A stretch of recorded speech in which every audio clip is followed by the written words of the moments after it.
To have your business go big, you have to make big decisions. Meet Joel Clark, owner of Kodiak Cakes in Park City and makers of the healthy pancake mix.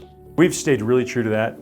Everything we make is still whole grain and all natural. Just a few years back, Joel faced a decision with a huge opportunity. Shark Tank became one of those things that you think will never happen, and it actually did. The Kodiak brand piqued the shark's interest. So we went on asking for $500,000 for 10% of the business. And Kevin came back and said, I'll do the $500,000, but I want half the business. A decision had to be made. What would you do? A little history might help make your choice. When I was 8 years old, my mom packed up brown paper lunch sacks full of whole grains that she had ground and other ingredients and made these little homemade pancake mixes. And then I actually went around the neighborhood and sold them out of a red wagon. That inspired Joel's older brother. My older brother John started the company in '95.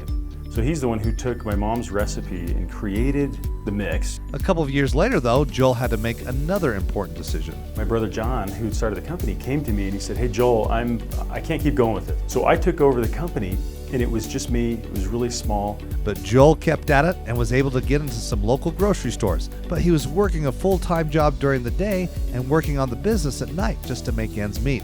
The crossroads of another decision. Then I quit to do Kodiak Cakes full-time. And that was scary. That was really scary. Focusing on the business full-time allowed for some success, but it was a slow process. For a lot of years, I wondered why I was still doing Kodiak Cakes. And finally, it just got to the point where it started to work.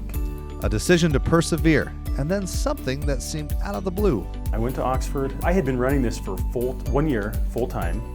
And then I thought, man, I want to go do an MBA. And if I don't go now, I probably never will. That preparation helped him to expand the business and to start getting into some big grocery chains like Target and Costco. Which brings us back to the sharks. What did Joel end up doing?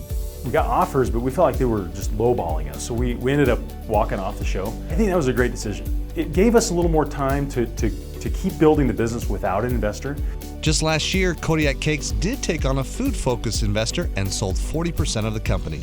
We had a better valuation because we were able to build the company a little bit bigger, and we were in a better position. That position was getting more than 10 times the value of what the sharks were willing to pay. Those sharks didn't get a bite out of this pancake. So it seems with a string of good decisions, Kodiak Cakes is stirring up the right success. From business to you, I'm Breck Bolton, Fox 13 News, Utah.